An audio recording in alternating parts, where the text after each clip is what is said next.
implicancias tiene esto? Esto es un crecimiento de 5.53%. Estamos con Marcel Ramírez, él es economista, docente de la Escuela de Gestión Pública de la Universidad del Pacífico, a quien le agradezco por acompañarnos esta tarde, Marcel.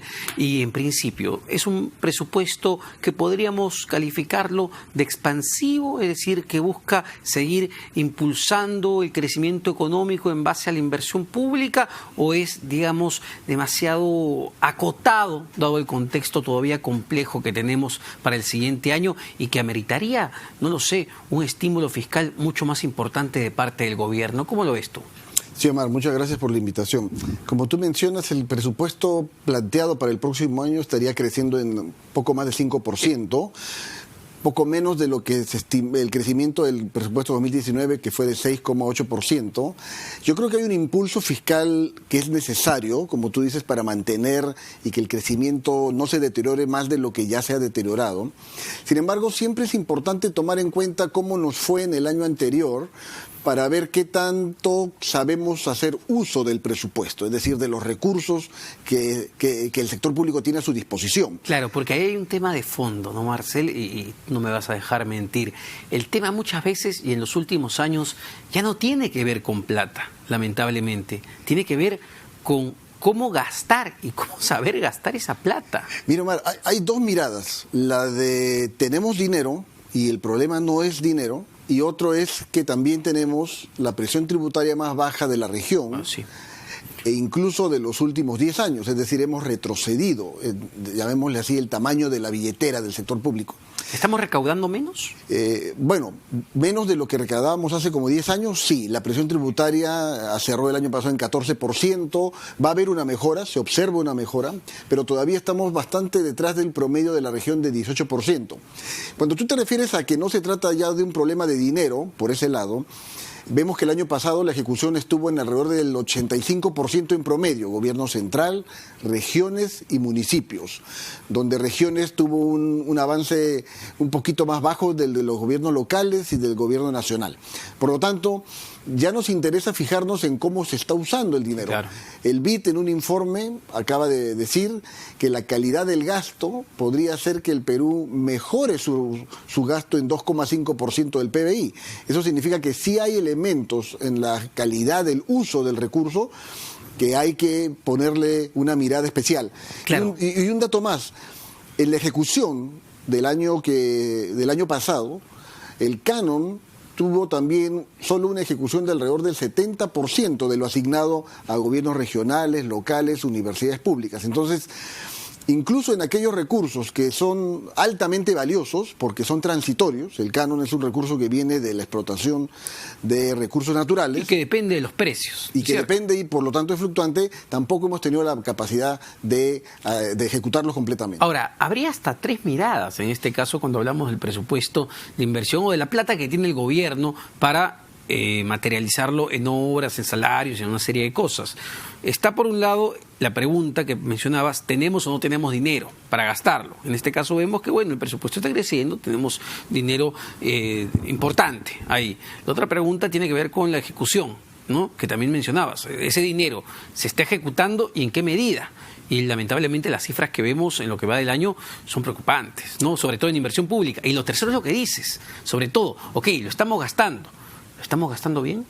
¿Qué impacto tiene? Fíjate cómo hay diferentes niveles desde aquel primer nivel de evaluación que es cuánto ejecutamos, ¿no? Y donde el MEF siempre ha estado preocupado por lograr una máxima ejecución.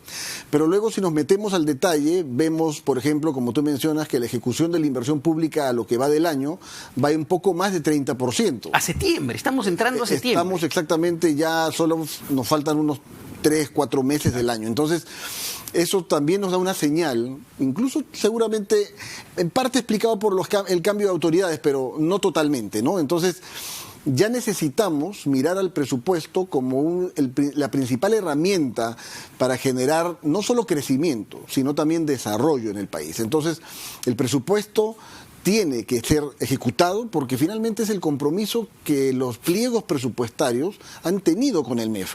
Difícilmente luego uno puede pedir quiero más recursos cuando de repente no se están ejecutando todos. Claro, si yo te doy 100 y estamos en septiembre y señor, usted de los 100 me ha ejecutado 30, vamos, el próximo año no te doy 100, te doy 50.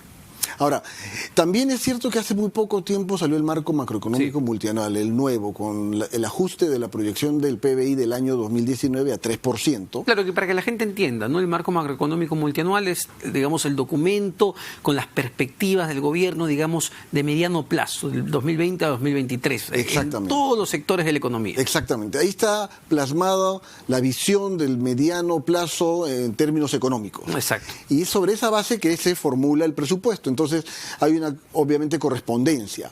Pero siempre existen riesgos. Así como este año el crecimiento no fue o no va a ser el esperado, el próximo también es importante que el gobierno se fije en identificar cuáles pueden ser esos principales riesgos. Han calificado de muy optimista este marco, estas expectativas del MEF. ¿Tú cómo lo ves? Plantean 3% para este año, 4%, si no me equivoco, para el 2020. ¿Las ves optimistas? Mira, yo he estado revisando los marcos macroeconómicos más recientes y siempre la proyección, la ejecución termina siendo por debajo de la proyección. Ajá. Incluso siendo en algunos casos algo optimista porque se basa a veces en proyecciones del precio del cobre.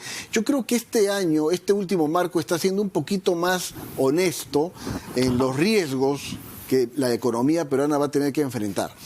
Y un tema que me pareció muy válido en el nuevo marco macroeconómico es que se está dedicando bastante más tiempo de análisis a todo aquello que está afectando la recaudación.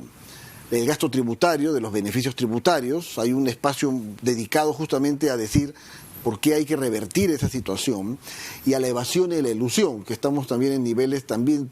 En el Perú, lamentablemente, estamos por encima de la región en muchos aspectos. La enorme informalidad del mercado hace que sea así. Pero volviendo al presupuesto, Marcel, tú que lo hemos podido revisar rápidamente, porque estamos hablando de más de 200 páginas, ¿a qué sectores está apuntando el gobierno, digamos, en este presupuesto? Es decir, ¿a qué sectores dice, mira, acá tengo que seguir metiendo plata porque estoy comprometido a que esto avance? Es importante que el gobierno viene respetando su política general de gobierno.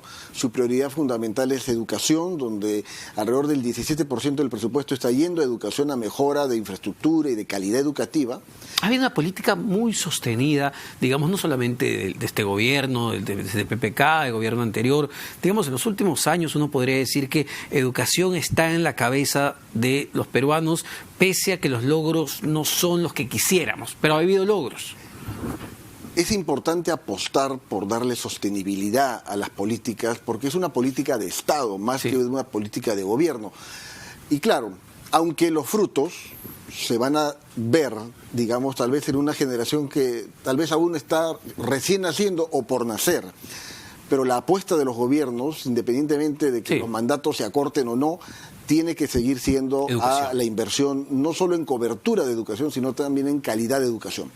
A continuación viene salud, con algo así como 10% del presupuesto dedicado a salud y en temas de anemia, la desnutrición infantil, para también. Recordemos que tenemos un plan de productividad y competitividad que requiere a mediano plazo que haya ciudadanos con más recursos y ciudadanos con mejor educación y con un mejor estado de salud. Entonces, estas dos prioridades son importantes, aparte de las prioridades para seguridad, infraestructura de transporte y contra la violencia, para combatir la violencia contra la mujer. Que es multisectorial, ¿no? Que es transversal. Entonces podríamos hacer, digamos, la escala de las prioridades de gobierno que se ven reflejadas en este presupuesto. Empezamos con educación, salud, seguridad ciudadana, los tres sectores claves y de la mayor preocupación de la población, y de ahí viene infraestructura y violencia contra la mujer, que siempre ha seguido y en los últimos años se ha convertido en un tema clave. Sin embargo, volvemos a lo mismo del inicio, ¿no? Que tiene que ver con la capacidad de gestión para ejecutar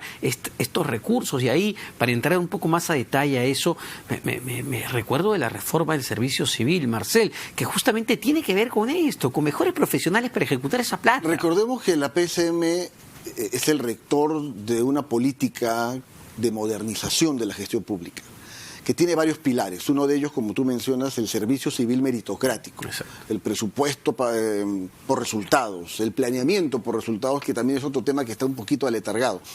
Por lo tanto, sí, cuanto mejor servicio civil tengamos, eso va a repercutir directamente sobre la calidad de servicios y de productos que el sector público le ofrece al ciudadano. Por lo tanto, esta es una mirada ahora ya del detalle, de los procesos, de la manera como se gestionan los los recursos. El MEF hace muy poco anunció que había advertido que debido a actos de corrupción, digamos así, algo así como demoras en algunos procesos y necesariamente había una afectación a la ejecución de la inversión. Entonces, ya hay necesidad de ponerle más atención a todo aquello que implica la modernización de la gestión pública. Y como tú bien mencionas, el servicio civil es el elemento fundamental. Una última pregunta, Marcel, dado el contexto de incertidumbre y complicación económica que se vive en el mundo. Chile, por ejemplo, ya ha lanzado un plan de estímulo también para impulsar su economía. Se habla ya de planes de estímulo en diversos países. ¿Tú crees que en Perú es necesario implementar un plan de estímulo económico adicional para evitar caer en una eventual recesión, como dijo por ahí el exministro Tornes? Es una buena pregunta y volvemos al primer punto que conversamos. Hay dinero, lo hemos estado subejecutando y en algunos casos ejecutando no de la mejor forma. Yo creo que el énfasis de este año, de las autoridades y para el próximo año, es asegurarse de que se cuenta con las personas idóneas para la mejor ejecución del presupuesto que ya se tiene. El estímulo creo que va a venir justamente como consecuencia de que se cumplan estos compromisos.